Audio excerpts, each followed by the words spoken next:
Usually sir இப்போ ஒரு கணவன் மனைவின்ற ரிலேஷன்ஷிப் வந்து அது கான்ட்ராக்ட். கத்தோலிக்க திருச்சபையிலயும், இந்து மதத்திலயும் மட்டும் தான் அது ஈரேழு ஜென்மத்துக்கும் அன்டில் டெத் எல்லாத்துக்கும் அப்படின்ற மாரி அது பெர்மனன்ட்டான இறைவன் நம்மை பிரிக்கும் வரை. அப்படின்றது பெர்மனன்ட் ஸ்டேட்டஸ் ஹோலி மேட்ரிமோனி அப்படின்ற பேர்ல அது இருந்தது. ஆனா இந்து மதத்துல இல்ல அப்படிலாம் இல்ல. ஆண்கள் எத்தனை பேர் வேணா கல்யாணம் பண்ணிக்கிறாங்க. பெண்கள் மட்டும் தான் ஒரே கணவன் சொல்லியிருக்கிறாங்க. அப்ப it is not monogamy for men only for women அப்படின்றதுனால நம்ம அம்பேத்கர் வந்து அந்த சட்டத்தை மாத்திட்டாரு. பெண்களுக்கு மறு விவாகம் செய்யறதுக்கான வாய்ப்பு இப்போ இந்து மதத்துல வந்துருச்சு. ஆனா கத்தோலிக்க திருச்சபையில இன்னும் வந்து கடைசி வரைக்கும் ஒரே கணவன், ஒரே மனைவின்ற மாரி தான் இருக்கு. அதனால அவங்களுக்குள்ள இப்பதான் கொஞ்சம் கொஞ்சமா இவால்வ் ஆகி பரவால்ல. இந்திய சட்டத்தின் அடிப்படையில அது திருமணம்ன்றது அவங்களுக்கு அவ்வளோ இர்ரிவோக்கபிளி புரோக்கன் டவுன்னா அவங்க பிரிஞ்சுக்கலான்ற மாரி இந்தியால மட்டும் இல்ல. மத்த கத்தோலிக்க நாடுகள்லயும் கொஞ்சம் மாற்றங்கள் ஏற்படுது. அப்போ ஒரு பாயிண்ட் வரைக்கும் அவங்களால சகிச்சுக்க முடியுது. அவங்க 2 பேரும் சேர்ந்து வாழ்றது ஏதோ ஒரு விதத்துல அர்த்தப்படுது. அது அவ்வளோ ஒண்ணும் டாக்ஸிக்கா இல்ல. ஒருத்தர் மூஞ்சி ஒருத்தர் பார்க்கறது அவ்வளோ பெயின்ஃபுல்லா இல்லன்னா, எப்படியாவது சேர்ந்துருங்க, சேர்ந்துருங்கன்னு எல்லாரும் சொல்லுவாங்க. அவங்களும் சேர்ந்து இருக்கிறதுக்கு ட்ரை பண்ணலாம். ஆனா ஒரு பாயிண்ட்க்கு அப்புறம் point of no return irrevocably broken டவுன்ற ஸ்டேட் வந்துருச்சுன்னா, சட்டமே கூட அப்படிலாம் ஒண்ணும் கஷ்டப்பட்டுலாம் இருக்க வேண்டாம். தனித்தனியா இருந்துக்கோங்க.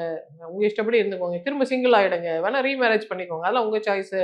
தனிநபர் சுதந்திரத்துல நாங்க தலையிட முடியாது. அது உங்களோட ஹியூமன் ரைட் அப்படின்னு கோர்ட் சொல்லுது. அப்ப அதை தான் பொதுமக்களும் சொல்லணும். அது ஹியூமன் ரைட். ஆனா அது நாகரிகத்தோட, எத்திக்கலா ஒருத்தர் வந்து எந்த விதமான அ என்ன சொல்றது? நெகட்டிவிட்டியும், கள்ளத்தனமும் இல்லாமல், அது டிரான்ஸ்பரன்ட்டா, ஹானஸ்ட்டா அவங்க பாட்டு ஒரு ரிலேஷன்ஷிப்ல இருக்கிறாங்கன்னா, அத பத்தி பேசுறதுக்கு நம்ம எந்த அதிகாரமும் கிடையாது. நமக்கு நல்லா தெரிஞ்ச ஒரு ஹிஸ்டாரிக்கல் இன்ஃபர்மேஷன் என்னன்னா, நம்மளோட எம்ஜி ராமச்சந்திரன் இருக்கார்ல, அவர் மனைவி அ விஎன் ஜானகியோட அவருக்கு திருமணமே நடக்கல. ஆனா பல ஆண்டுகள் அவங்க சேர்ந்து வாழ்ந்திருக்காங்க. அப்ப யாருமே கேட்கலையே, why is he doing like தட்லாம் கேட்கல. ஏன்னா இல்ல அவங்க ஏற்கனவே திருமணம் ஆனவங்க. ஆ அதனால அப்பயே அவர் புரட்சிகரமா இந்த இந்த விஷயங்கள்லாம் செய்திருக்கிறாரு. சரி. திருமணமான ஒரு தாய் அவங்க. ஆமா. அவங்களுக்கு ஒரு குழந்தைக்கு குழந்தை தாய். இருந்தது.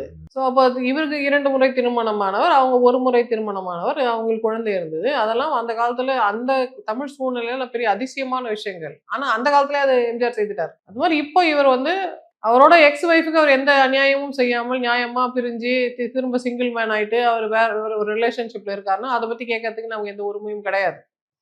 அண்ட் இதெல்லாம் வந்து in case he wants to have a relationship with another woman whoever it is anybody. But ஒரு ஒரு ஒரே துறையை சேர்ந்த இருவர் வந்து விஷ் பண்ணிக்கிறது, கிரீட் பண்றது, கங்கிராச்சுலேட் பண்றது, ஒரு பிளாட்டானிக்கா ஒரு ரிலேஷன்ஷிப் வச்சுக்கிறது பத்திலாம் நம்ம கருத்து சொன்னோம்னா, அப்ப எந்த பெண்ணும் வீட்ட விட்டு வேலைக்கு போ முடியாது. எந்த பெண்ணும் ஒரு ஆணோட நட்பு வச்சுக்க முடியாது. எந்த ஆணும் எந்த பெண்ணோடும் நட்பு வச்சுக்க முடியாது.